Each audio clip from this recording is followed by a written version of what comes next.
It was before Captain Picard said Earl Grey hot too.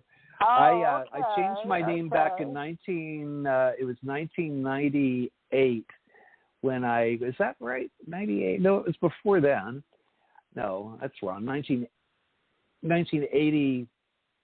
1988. That must so be the I'd date. say That's the dates I got mixed up was your name, because I remember we talked about dates, and I thought you were much older like me and had worked with, Stan and the captain, out of Ohio with his wife. I'm getting up there. I am 63, so I'm not a spring chicken anymore, but I just turned 63 last week, in fact. But 17 years younger. But you could still be young enough to be my child, because I had my first daughter at 16. I guess technically. But Back in the Vietnam War, we got started early. But remember, I was too young for that. In '67.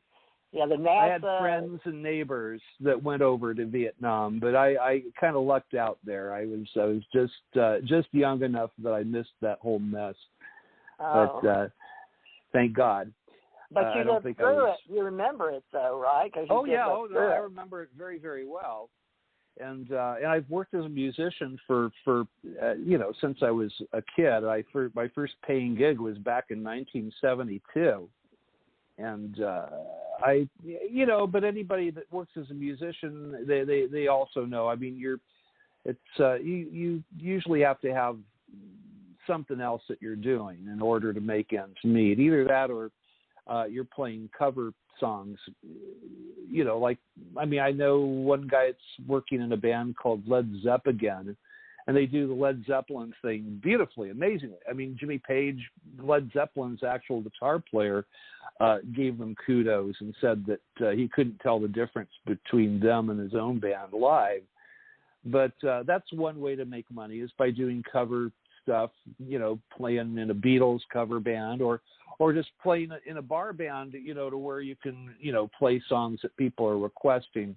Of course, all that ended a year and a half ago with the advent of the COVID pandemic.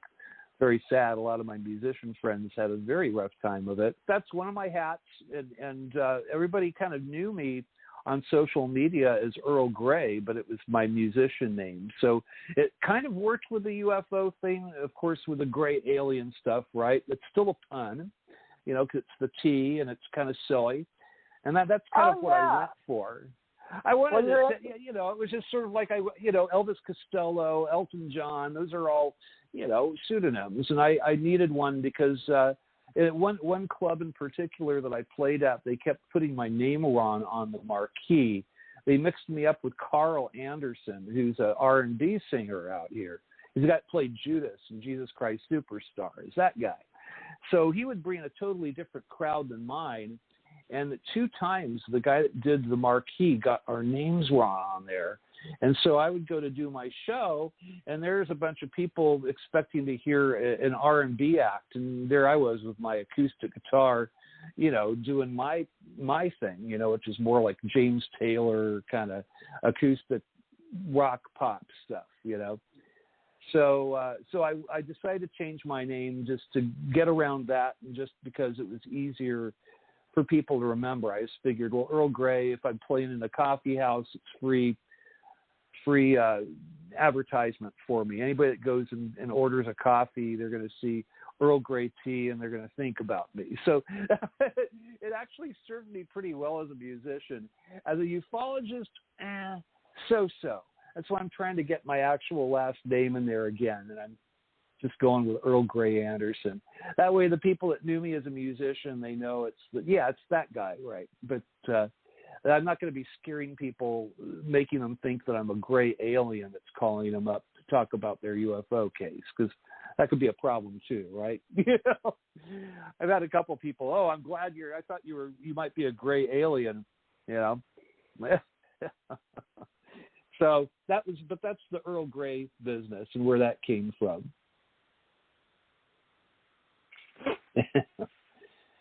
I'm probably not the only musician to have a pseudonym. There's quite a few of us out there actually, but as far as UFOs go, it's been okay. At least people remember who I am. It's worked that way with the music as well as with the UFO stuff that I do. So I guess that's good. Are you there, TJ? I can't hear you all of a sudden.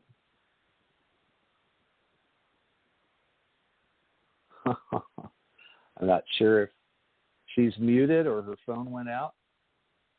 And I don't know if I'm still on the air here. But you don't want dead air, so I guess I'll keep talking. So one thing that I've learned in my UFO investigations is that you have to keep, with MUFON, there's always a scientific principles that we want to follow, and we want to be known as an investigatory group that science is paramount to what we do.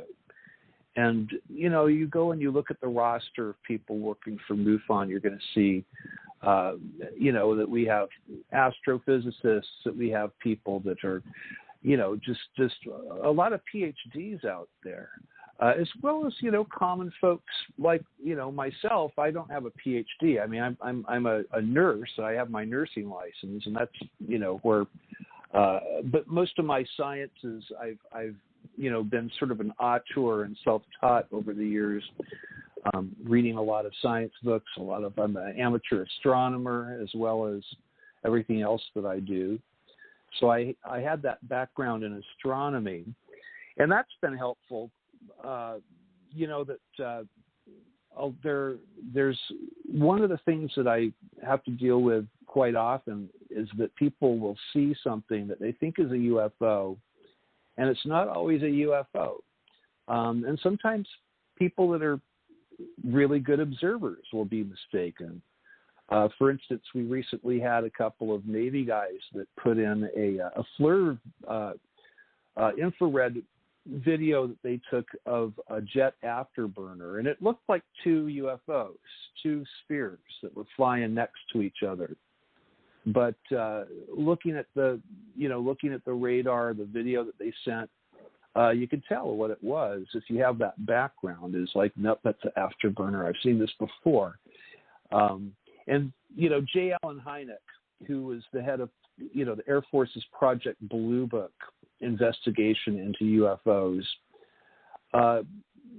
he's one of my personal heroes. His son Paul Hynek is a very close friend of mine, and the way that J. Allen Hynek investigated this phenomena is always something that is in the back of my mind when I'm doing this myself.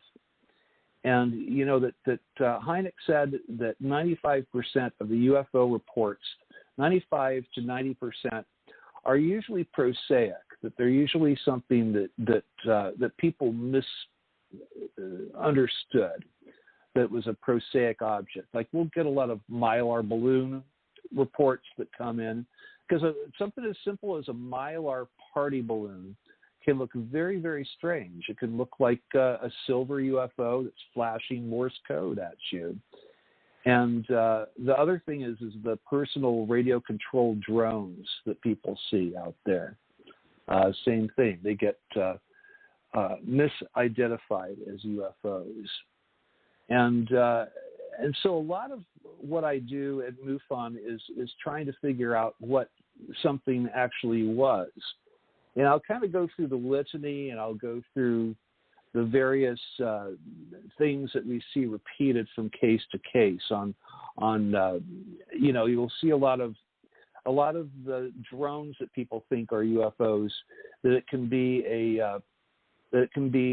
a drone that's on flash mode, and they'll spin around, and it looks like a circular object, like a flying saucer, with a band of light spinning around the center of it. And boy, we get a lot of those. We get a lot of sightings lately of Elon Musk's satellite train, the SpaceX Starlink satellites, and then they look very weird, look very, very strange. The first time reports came in of that, it was like, what is this? Because you'll see like light after light after light, evenly spaced, going across the sky, going across the ecliptic area where, you see satellites going. But this is unlike any satellite that anybody ever saw. It looks like this long train of lights. And but that's what people have been seeing. And I'll get like 3, 4, 5 different reports per month of people that see that. But then I'll get real UFO reports where somebody will see a literal flying saucer. It looks like it came out of a science fiction film. And there's no other way to explain it. As far as we know, our government doesn't have anything that looks like that flies like that. As far as we know, we don't have anything that can reach, 18 times the speed of sound like the Tic Tac UFO did. Tic Tac should have created a fireball. It should have created 18 sonic booms in its wake. It did neither of those. It just made 180-degree turns on a dime, which would kill a pilot if that was a regular craft of some kind or a jet of some kind. No human would survive that. But that's a UFO, and that's the difference between a prosaic object and those objects that are not prosaic. So anyway, I'm not hearing anybody on the other side here. I'm not sure what's going on. So I think I'm going to hang up here, and if TJ wants me on for a little bit longer, I'll come back. So it was wonderful getting to talk with you guys about UFOs. Again, my name is Earl Grey Anderson, and I do work for the Mutual UFO Network, MUFON. That you can, if you see a UFO, just go to MUFON.com, and right on that page it will say to report a UFO, and it's very easy. It'll take you 10 minutes max, and that's where our cases come from. And there you go. So I hope you guys have a wonderful rest of your day.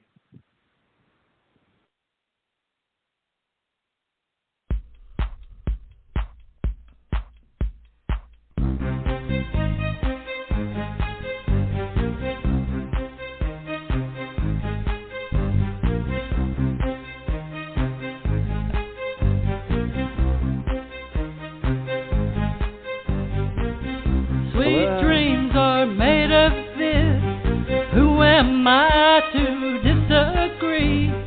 Travel the world and the 7 seas. Everybody's looking for something. Some of them want to use you. We're back. Hello. I apologize. I got an important legal call from Stuff. I had to take it. I apologize to you. Let me see who this is. Hi, 619. You're live and on the air with TJ and Earl. How may we help you? Yeah, I guess I would like to ask a question of the guest. Of course. You'll have to tell us your name because we're live recorded forever. This is live and archived. And I'm having a whole bunch of people very interested in our new world. So can you tell us your name and where you're calling from? Well, I'm calling from San Diego, and I'll tell you a little bit about the name thing when I ask the question. How about that? Earl, this may be somebody you know or heard your music or in MUFON or just loves UFOs. But, okay, I'll let you be a guest, but I'm used to knowing who I'm talking to. Okay, Earl, are you up for this? Yeah, sure. What's up here? Okay, what's up, ladies? Well, I've had a couple of contact experiences, and they've been positive, actually. But I've never called MUFON, and I didn't know that there was an organization like that until I guess a couple of years ago from listening to internet radio. And I always wondered why I didn't call. And recently I called a friend of mine who I was living with at the time of one of these experiences, and said to him, gee, I wonder why I didn't at the time. Now, I mentioned the thing about the name because both times of the experience, I ended up changing my name after the experience. I'm sorry. We hear a lot of stuff. I'm so sorry. I'm not being disrespectful. I had that happen to me once, but that's why I'm laughing, because I had to have name